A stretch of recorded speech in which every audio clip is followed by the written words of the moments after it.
It's not often in the role of talent acquisition where you take a step back and reflect and think, am I performing or am I making as much impact as I could?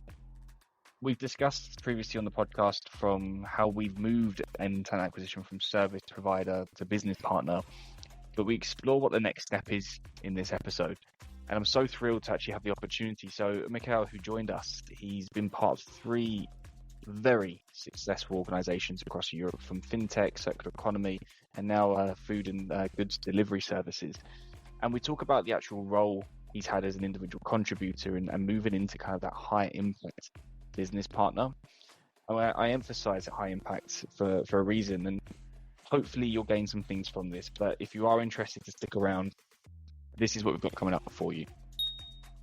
Based on my experience, I believe that what really matters in high impact teams is, and also these skills are less likely to be, easily found on the market lately, is the attitude and commitment.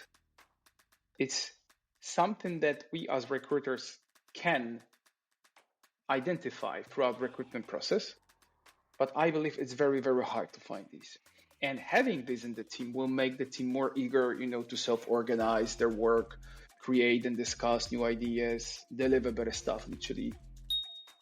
These teams they not only bring together, diverse skills, but they also foster innovation, collaboration, some efficiency, and they overall lead to improve the whole performance and eventually deliver success. Why? Because if you have good attitude and if you are committed and you have people with the same understanding of what it means around you, you tend to take more risk because you're not afraid that if you fail, that someone is going to tell you that was a stupid idea. As mentioned, there genuinely is going to be something for everyone here, right? It doesn't matter if you've been in recruitment for 2 seconds, 2 years, or 20 years.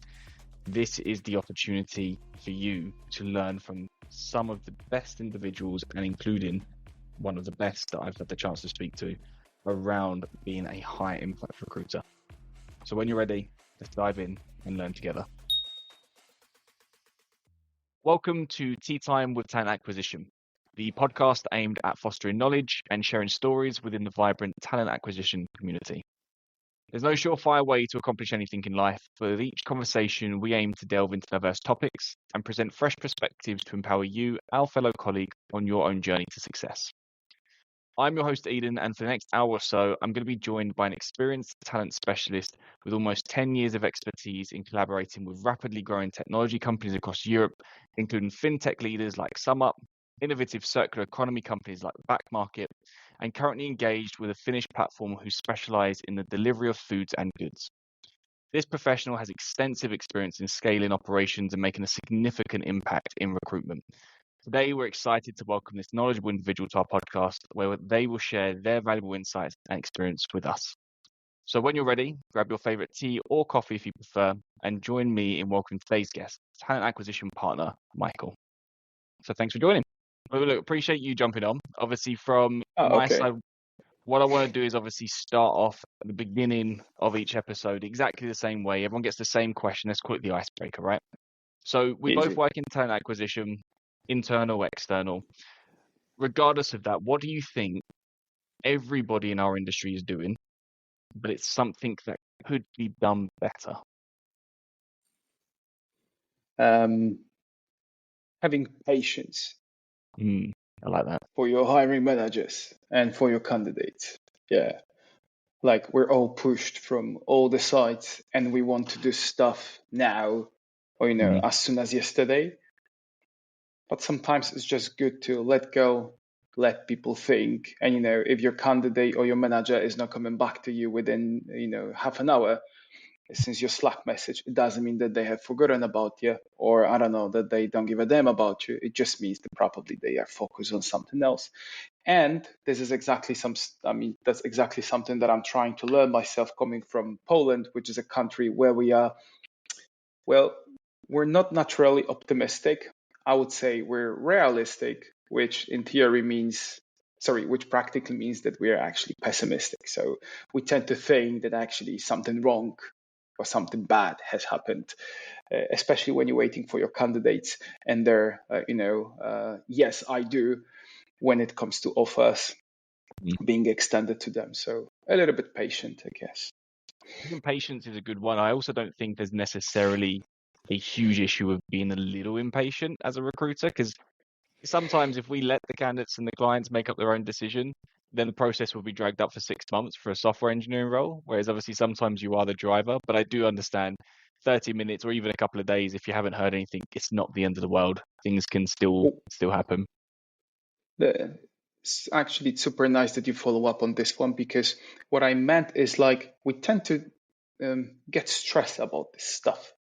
So Good word I for have that. a lot of I have a lot of friends, in the same team or in my previous teams, and whenever something wasn't approved or wasn't accepted immediately, so let's say immediately is within 24 hours, they really took it personally, and that they were shaken, they were actually stressed, they thought, that they've been doing something wrong. Like, relax. I mean, if you're sure that you've done like an absolute maximum and you put your efforts to the highest to make it work, then what else you can do? You shouldn't get stressed about something that you have no control upon, in my opinion. I was going to say, we're also dealing with the only product that has think in mind and can change that. Because even if they say yes in a heartbeat in 24 hours, 72 hours later, they could change their mind. So it's better to be safe than sorry. Exactly. But I personally, I actually fall into the categories of your friends. Even 10 years in, even running my own company, working with, I think right now, 300 plus companies in my career, I still get that feeling of stress when an offer goes out. I'm the same. I I haven't can't said that stop I'm it. not this one. But learning, I get it. I mean, the segueing into what we're going to be talking about today, the title of this is around high impact recruitment. And it's actually a phrase that you suggested to me when we first spoke about this. So when we say high impact in talent teams and in recruitment, what do you actually mean by that?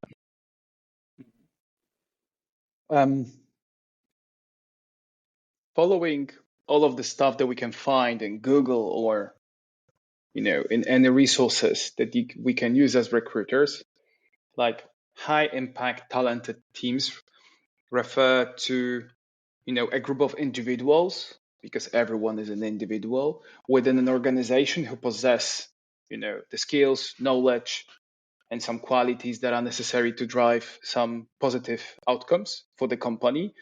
And basically these teams are their characteristic is within their ability to make really, really good contribution to the organization goals and success. But like, if we really look at it, what I just said, it means almost everything, isn't it? Like, it's very open, it's very inclusive.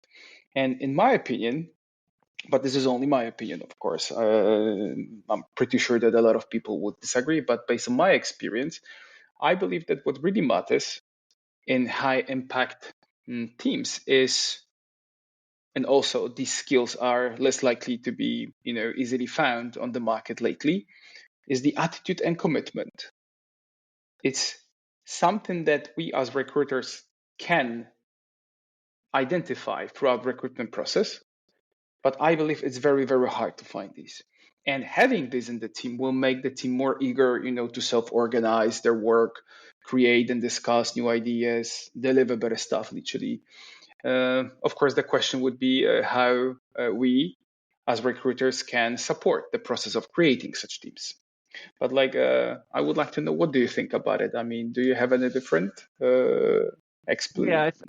definition? No. To be honest, you're probably one of the first guests who kind of come back and ask me the question in return. So Okay, I'm cool. happy to answer. So I think, echoing what you said, I think high impact recruitment, it really comes down to what's the value you're bringing to your stakeholder and to the organization, and the impact that you genuinely can have. Because, for example, me as an external partner, if I was to come and work with your current organization as external partner, my impact is going to be different versus if I'm going to go for a brand new startup. So you need to understand what do your stakeholders actually need, what is the actual purpose for you to be involved in that process, and how can you best serve them and make that impact. And I think from a recruitment team perspective, it's about being aware as a wider team where skills sit, who can do what, who has the ability to support where, and who ultimately can take that responsibility on. So if again we take it back to Peritus, if an opportunity was to come in an area that I have no idea about, then it's no reason for me to be the person who works that position. It makes no sense, right? So the impact is somebody is the relevant person. So yeah, I think it's kind of a combination of understanding what you can do and then also understanding what your stakeholders need from you and then generating that value there. I guess for yourself, why is it important? Because I think somebody listening to this would go, well, obviously, right? Obviously, this is our job. This is what we should be doing. But in reality, if they really sat down and looked at how their team is made up, their day-to-day tasks made up, that they could probably track back. And there's areas where we're not driving impact as much. But why is it important that we build teams that recognize this from a recruitment perspective? What's the real value behind it?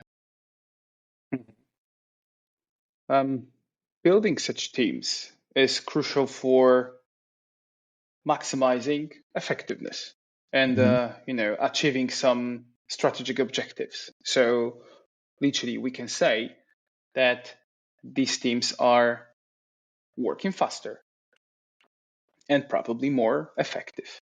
So giving some examples, high impact self-organized teams are able to create more reasonable roadmaps. They can commit to stuff that they are sure that they can deliver because they know what they can do.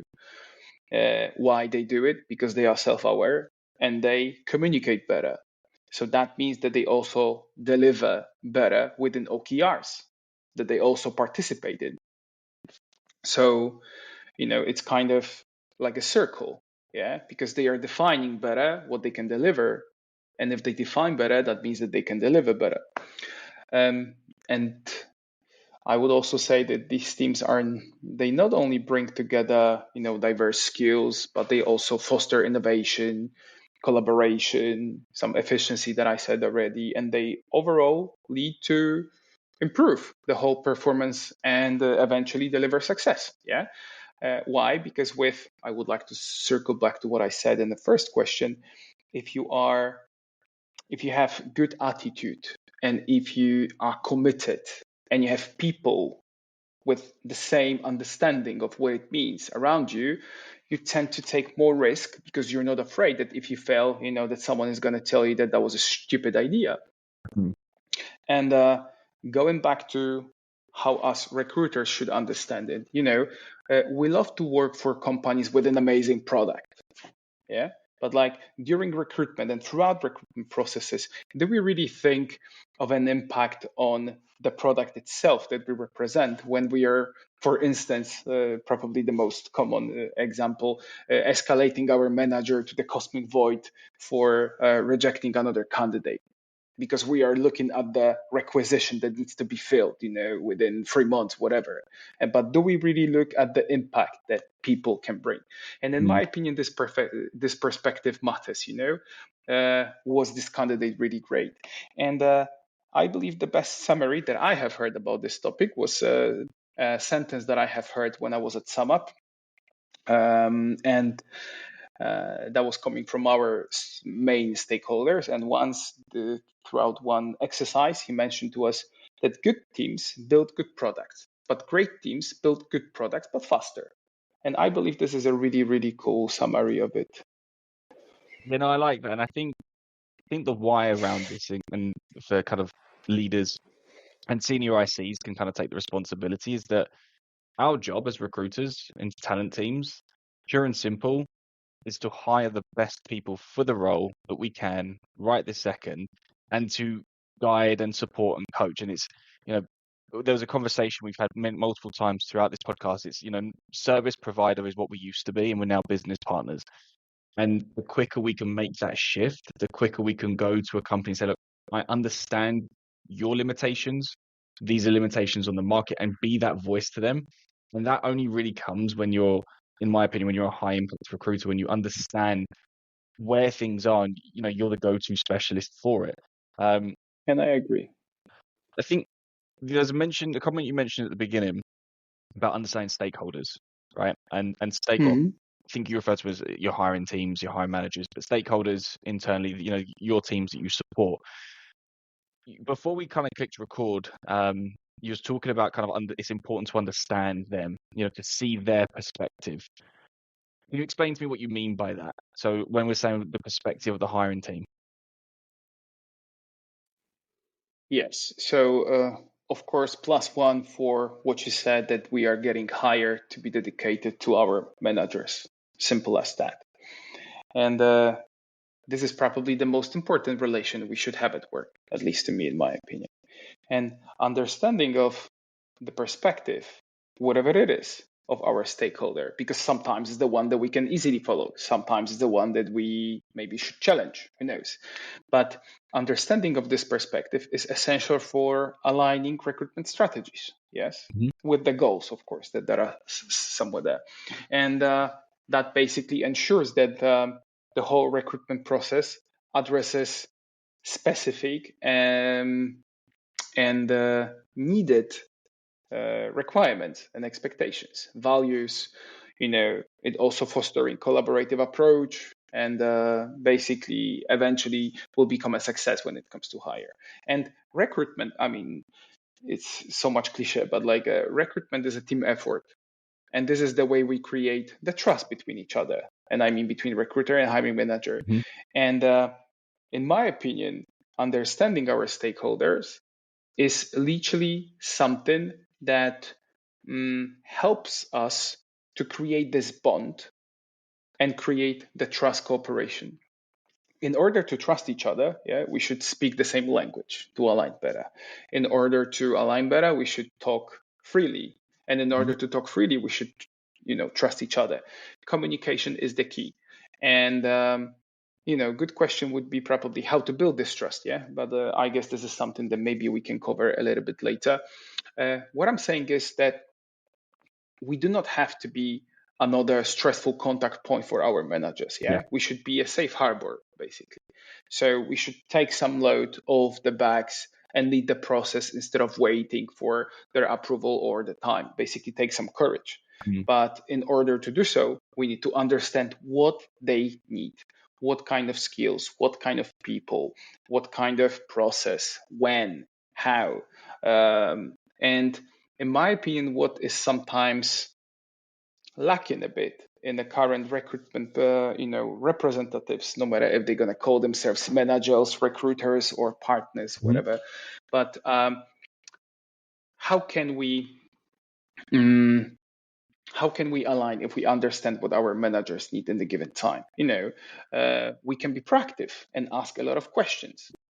Sometimes throughout the kickoff meeting, we are just we are just given some facts, and then sometimes we just write it down. But do we really reflect on should I actually ask something additional? To give an example, oftenly managers are saying, I need someone, to be available ASAP, and needs to be someone who, is a mark or a check when it comes to our company values. And how many of us actually dare to ask the question, hey, maybe there is someone internally that we can, consider? I'd like to think more now, if I'm honest, but I don't think it's happening as much as it should. Really? I don't think so, Okay. because if I take a look at the companies who are actively hiring, there's loads of. I was actually. Go on. Sorry, no, I was actually hoping that you're going to tell me that I'm wrong and everyone is doing it. I would like to think so. I genuinely would. So that is part of my question is, if I was to pick up a requirement of you, I'd say, look, have you thought about hiring someone internally? The answer is always, yeah, but they don't fit. And then what you find out is that, okay, have you really thought about, can that person fit? Or are you just saying yes because you've got the budget to go? So I'd like to think the situation we're in now, where the market is, that's different. So I don't have really I can't really say it, but I would say in the last 2 years, if we see it, what's been happening now, I guarantee that wasn't happening. Maybe.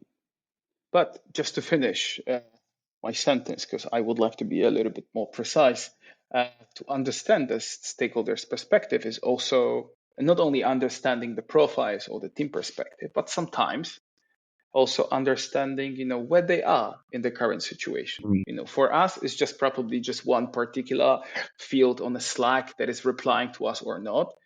But, maybe they are receiving 1 million messages right now. Maybe they are not able to participate in the meeting, reply to us immediately, etc. So I'm always saying that it's good to be proactive, try things on behalf of your manager, and it's better to ask for feedback rather than for permission. Basically show them that you care and that you are trying to deliver what they want you to do. Sometimes it's good to check their availability, check if their calendars are free, check if they are really capable of run these 5 interviews that you have just scheduled for them. Maybe they don't. Provide them with data proactively. Not everyone will appreciate it. Reverse. Not everyone will use it, but I'm pretty sure that everyone will appreciate it. Yeah. That you just do something proactively and basically be interested in what is going on with them. Yeah. As I said, try to take some load off their back, try to ask some question to understand how you can help them and just basically help them. Yeah, I like those elements a lot because it's not about just asking the basics of what the requirement is, but it's taking the step and saying, okay, where are you, as you said, what's your situation, what's your load look like, can we ease it? And that will also determine whether or not is that role actually a high priority for that particular time as well, because everything is urgent, and then if everything's urgent, nothing becomes urgent, right? And we're balancing sometimes 10, 15 plus recs when you're an internal recruiter. I've seen it, my other half, she does that. So it can be very, very challenging for sure. And if everyone's saying we need people, it's like, okay, great. Well, I sent you 4 profiles 2 weeks ago. Well, clearly, but if you understand their perspective, okay, they're at a conference for a week. Okay, so you don't need to do it for a week. That sort of stuff. And that again kind of links back to yourself being in that high performing team, that that situation. You've got that reflection of where that particular stakeholder is, and you know how to manage that correctly. There is a few elements you spoke about. So how to build the trust. You brought in values, and there's also an element that I'm curious about because, again, kind of going that step further of not just understanding your perspective, but how do we get ingrained into that team? So I want to kind of cover those 3 things, but we might as well start with the trust one instead of pushing it down the road. So how would you go and build trust with a stakeholder? Let's say somebody's just joined a brand new organization. They've been there a couple of weeks or whatnot, or a couple of days. How would you start that initial step-by-step process? I think the easiest, the simplest, just 2 things that I can share from my perspective is to be human. So basically be empathetic. And second thing is listen more than you talk at the beginning, because first impression matters. And if you kick off the door on the meeting and then you jump in and you tell everyone what to do and what you've done in the past and then what is working well, bullshit. You don't know stuff. If you are somewhere for the first 5 weeks, you don't know nothing. Yeah. And even if you read all of the Confluence pages, jack shit. So be there proactively. Again, invite everyone for a quick chat, coffee, and start with really simple question.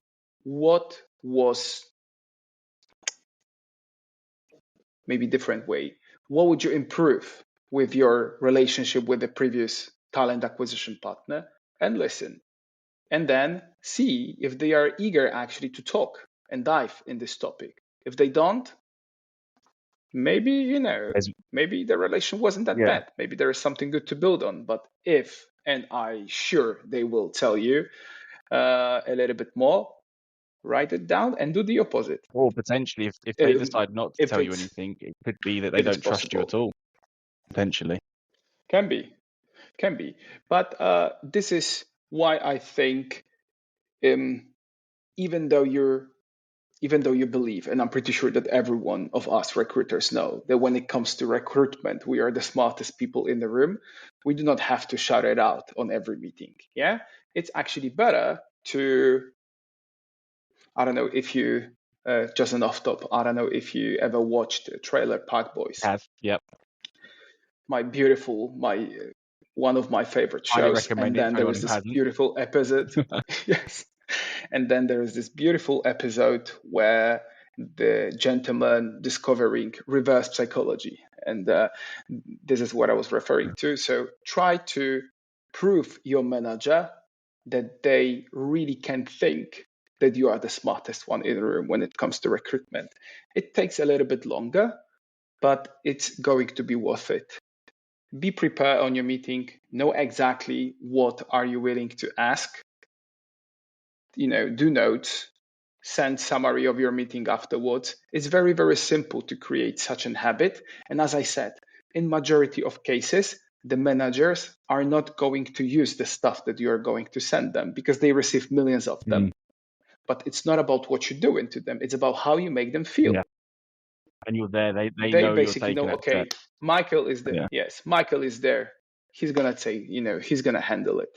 And then with this trust, I'm pretty sure that all of the conversations and any, even some, maybe even gossips from the teams are going to be shared. And I'm not a fan of gossiping, but when it comes to recruitment, sometimes it helps you because, I don't know, maybe you will get a heads up that someone from the team is about to leave. Yes. You can be a We shouldn't. proactive from your side. Exactly. And then you can actually find someone who can be a backfill. So one of the examples, but just be proactive, listen more, and ask for feedback constantly all the time. I'm going to throw one that I do a lot, is own the mistake immediately. So we all make mistakes. 10 years in myself Yes. as well, I'll still make mistakes, don't get me wrong, but own it and don't play the blame game. So if you've made that mistake and you've sent a message to somebody they told you not to hire from, or whatever the case is, you missed an interview, tell the manager immediately and then showcase what you're going to do to rectify it, and then showcase what you're doing in your process moving forward.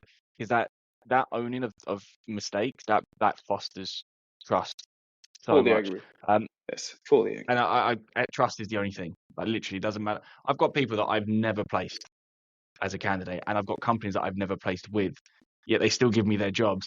And don't get me wrong, I know that sounds like I'm a terrible recruiter there because I've never placed with them and they give me their jobs, but things happen, right? They find people internally, references, other recruiters. It's life, but they trust me enough to say, what you're looking for, what it is. Let's work.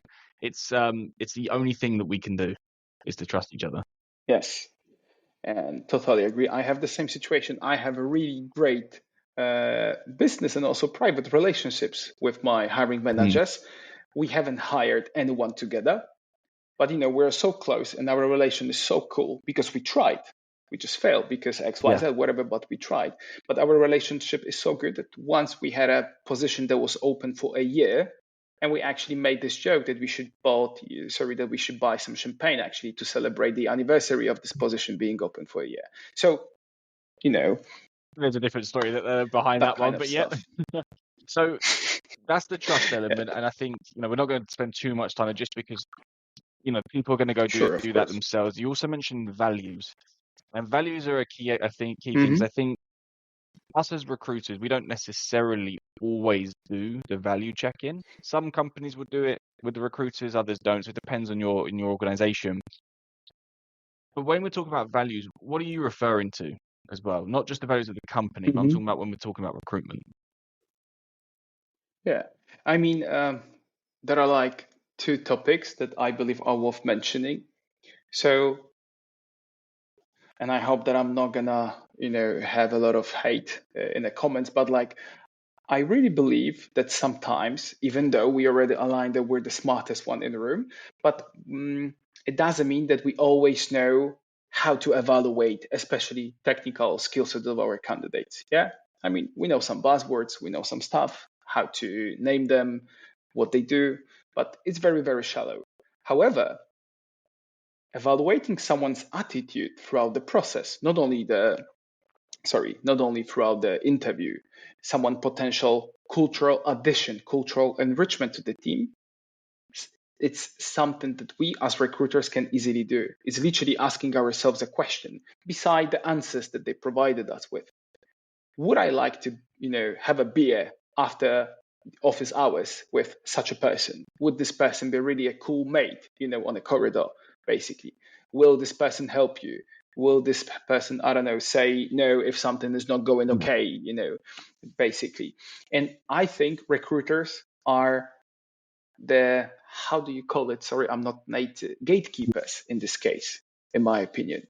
So evaluating this, checking this is very, very easy. This is why, especially for us recruiters, that should be very, very important. But then what I guess you were referring to, cultural fit is probably the most common buzzword that we're hearing, when we're recruiting people. But in my opinion, values are something more. And I am not looking, when I am dealing with my recruitment processes, for a cultural fit, because when I hear a fit, that means that you must be the last lacking puzzle in the whole picture, and you just basically need to fit what everyone expecting you to do, and that means that the team cannot really progress. And this is why I would rather focus on cultural addition of you joining the team. So it's basically looking for and finding, hopefully, people who understand, follow, and enrich your company culture. It's simple as that. And in this case, how can we find that addition within your teams then? So you're a recruiter assigned to core one, let's just call hypothetical team. You know your manager, you've got a good relationship with your manager, but then how do we find out, how are we going to determine if someone's a culture add or not into that team? Yes. Very good question. Well, again, we need to be a little bit more proactive, and we should at least do an attempt to understand better the team that we are hiring for. So again, I would bet that there are some people in the recruitment field that are just basically, know people from the teams, from Confluence page or Slack messages, but they never said hi to each other. We are all, living in this constant bias that we assume how someone is or was just based on some comments that we see in the chat. But I would actually challenge everyone who has never done this to go to the office 1 day per week, take your laptop and sit next to your team. By the way, also question to you, how do you think, how many of us recruiters know where our teams are actually sitting in the office? Is it second, third, fifth office? It's very, very hard. I'll tell you what, I've done a lot of office tours in my life, many an office tour, and I was surprised how few did know exactly where people sat. So they might know the general, they'll go IT. IT is like 2 buildings, 5 floors, as you say. But then if you say, okay, where is Matthias, for example, where does he sit? Oh, okay, I need to check the rotors. Like, what do you mean? Surely you just know where. There is one company that has they didn't have a seating plan, so you literally turn up, you rock up and sit wherever you want. I understand that one gets a bit confusing, but everyone else should kind of have a pretty idea of where they are. Yes. So again, we're on the same page. So what I'm saying is, take your laptop, go there where they try to find them, and tell them, hey, listen, I'm Michał. I don't know if you guys know, but I'm your recruiter, and I am trying to find this and this profile to your team. I mean, would you be okay if I sit here and try to listen for them for the first day? Then the second one, invite them for coffee and ask them whether your requirements that you have just heard from your hiring manager are exactly the same as the team would have expected it. I mean, eventually we cannot just skip them, because in majority of cases, unless you're big like Amazon or I don't know, your recruitment process is perfect, basically, there is a high chance that these people from this team will also evaluate usually technical skills of this candidate. So the more you understand, the better for you. And how can you understand if you don't talk to them? And this will benefit very. On top of it, this is also something that we all agreed upon when we had our first chat, was one thing is sitting next to your team, but do we really understand what our team is doing? Yeah, there are so many ceremonies, so many events that our product teams are having, but are we even aware of them? dailies, retrospective, product refinement, anything.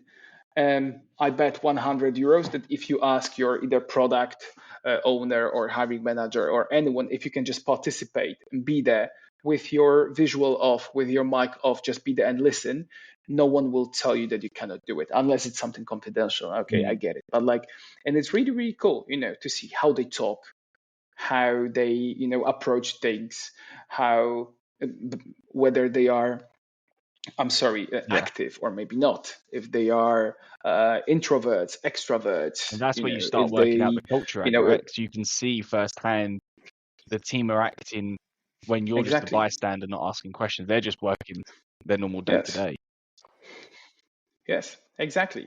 And, I don't know if you watch football, I assume I you tell you do. what, if you ask my And friends this, they're going to now laugh when they hear this because no, I watch England when they lose, no, but no, unfortunately. But again, my you can go bias. with the analogy. I'm sure someone's listening who watches it. But analogy is to any other sport team.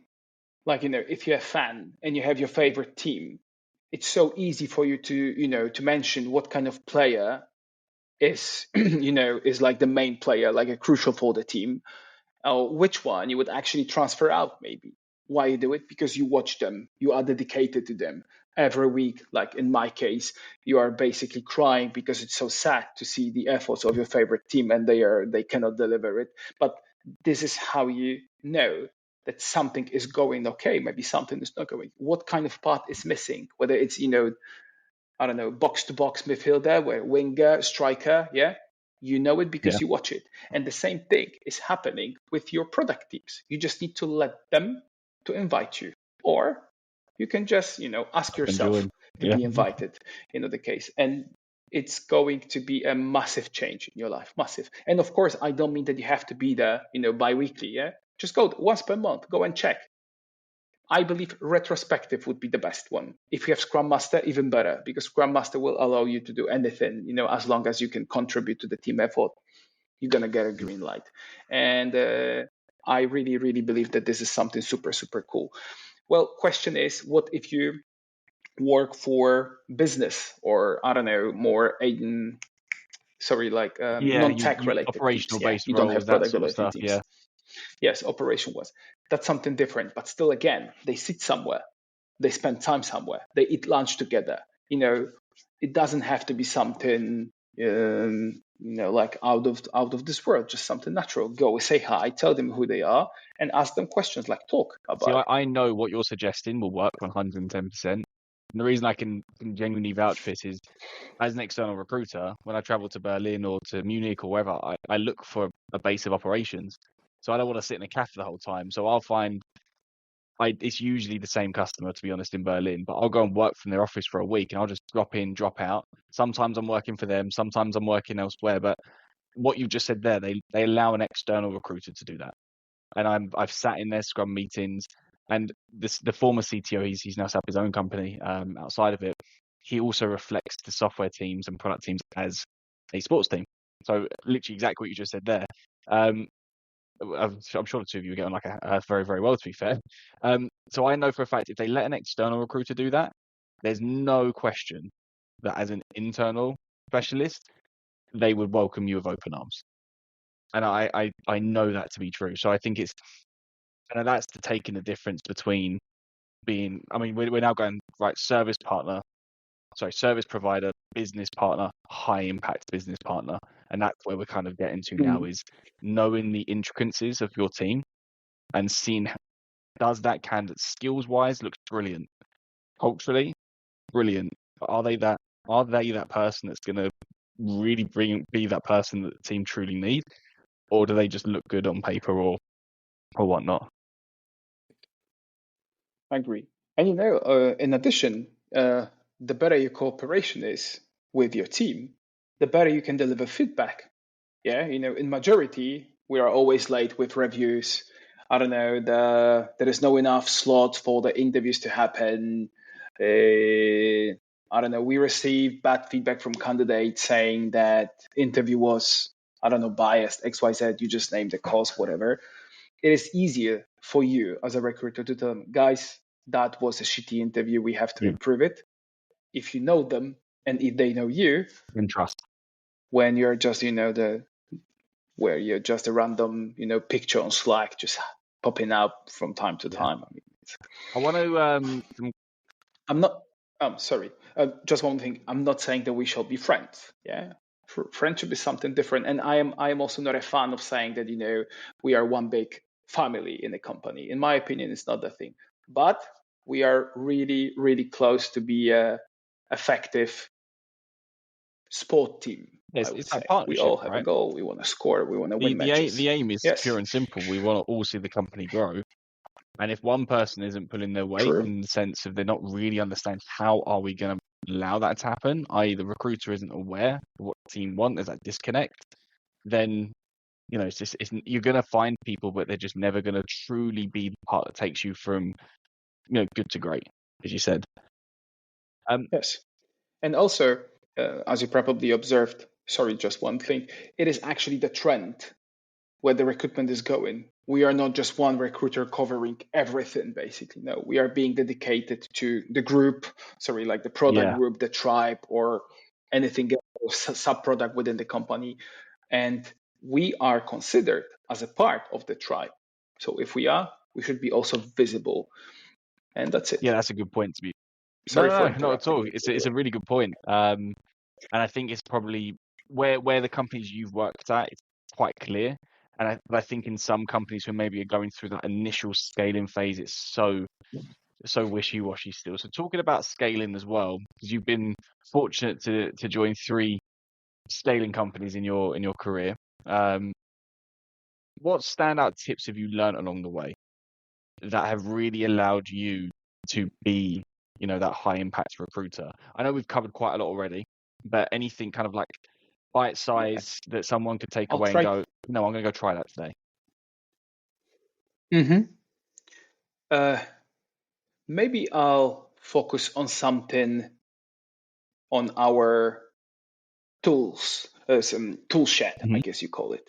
So I would say don't be afraid of Hmm. changing things if you are sure that they are not working well. So we have this tendency that, when process is actually going somewhere, let's say, and it's not as slow, not as fast, we tend to leave it as it is, and then we are just focusing ourselves on sourcing, bringing more people into the pipeline. But then it's not really effective. So I would say try to use any data that you can. Everyone is saying today we need to be more data driven, but what it means? I mean, for me, actually, it means that every time when I have a hire, I am just counting the day when candidate applied. Then I'm taking the day when the offer was extended, and I basically calculate days. And every another hire, if it's the same, job family, of course, I am trying to improve it. So I am actually putting myself a benchmark that I'm just trying to improve next step. And this simple exercise can also open up, like the whole world of data and how we can track all of this, mystical KPIs a little bit better. So if you don't do it, don't be afraid of it. It doesn't have to be super, I don't know, super sexy, but like you just need to understand what are you willing to achieve with it. Try to check whether you're able to hire someone faster that you've done last time. Second thing, improving things. There is always something to be done with your recruitment process. Usually, if you check your recruitment funnel and you see that probably the biggest bottleneck is in the technical evaluation. And sometimes we send home assignments. Sometimes we, asking people for, joining our live coding session. There is always something to be done better. Either your managers can be briefed better. Maybe you can tell them how to write more specific feedback so we can deliver better feedback for candidates. Maybe you can get rid of one step and combine them in one and make the whole process faster, etc., etc. So what I'm also getting is like that we tend to think about changes, but we are sometimes afraid of doing them because we would like to deliver something that is already perfect. So if you're willing to deliver something that is perfect, you will deliver shit. Nothing. It will never happen. It will never happen. It's like any other dream, basically. But if you start and if you deliver something, if you change some small thing, basically, if you deliver the draft and then you're going to build upon the feedback, you will do exactly the same thing as your product development teams are doing while following Scrum. Yes, so they iterate, they build something, it's not perfect, then they collect feedback and they repeat Yeah. it and deliver better until they find the perfection. So I would totally encourage everyone, to be a little bit brave, be proactive, and ask people for feedback on what they wanted to change rather than for permission of doing so. Because I'm pretty sure that if you're sure, like deep inside, that your idea is worth at least one try, everyone around you would tell you the same. So why should you wait for someone to tell you? And then basically you will be just, delivering their idea. If you can take it, you can deliver it, you can get the recognition. Maybe it's going to be, a value point on your, yearly review or your quarterly review, whatever. Just if you have an idea, follow it. But focus on one idea at a time, because then you can have 10 ideas and again, you will deliver shit. It's not going to work. I also think, sorry, on that idea And element, yeah, don't, jump in and there. I've seen it firsthand and spoken yeah, to sure. other TAs that wrongfully in the beginning of their leadership career done this, that someone comes to an idea and you pick it apart, and then all of a sudden you've taken the flame away from them, and it's really difficult to get back and put into someone. Sometimes I have to completely change jobs to feel comfortable enough to bring an idea up and try it. So coming back to what you're saying there, if you've got an idea, give it a go. Don't go look for validation first from someone else, because all it's going to do is take one person to either say they're not sure it's going to work or it's going to be no, especially if you're someone who's a little bit unsure yourself, to go, oh, you're right, it's not worth it. But that one idea could be game changer for how you do recruitment, to how your processes ran. It could be the difference between a hire or not, saving tens of thousands of euros or not. And if you don't try it, you'll never know it. Any change matter. I remember when I was also listening to like a lot of podcasts and like reading all of these articles on LinkedIn, and everyone was always saying like follow the idea that you have. But I remember it was very hard for me to understand where can I get these ideas from. Yeah, and then also like seeing other smarter people around me, I just realized that in order to have an idea, you need to ask for it. And this is why it's so essential to ask for feedback, because how can you identify something that is not working if you won't ask people, what they think about it, and especially candidates. And, but usually, we consider asking for feedback when something wrong has happened. I don't know, candidate declined an offer or something, but then it's obvious that something went wrong. Yeah. But I believe even if you deliver or even if you do something with a positive outcome, also ask for this feedback. Hey, okay, we've made this. It's cool. It's working. But like, do you think all of you people involved in it that we could have done it better? And maybe actually there is something. And maybe you won't implement it this time, but maybe next time, maybe in another company. I mean, recruitment sometimes is just implementing same ideas, to different environments in different companies. So maybe next time you will just deliver it 10 times better because of this one particular feedback that you asked for. One Who thing knows? I would, But like, yeah, I was gonna be say one thing I curious. would suggest and I don't know if you've done this before, but I know a few talent teams having it. It's gone really well, but it's a pre-mortem search. So instead of post-mortem, once your whole process is concluded, good or bad, but you start the search with your hiring manager and say, okay, this is what your process looks like today. What's going to go wrong?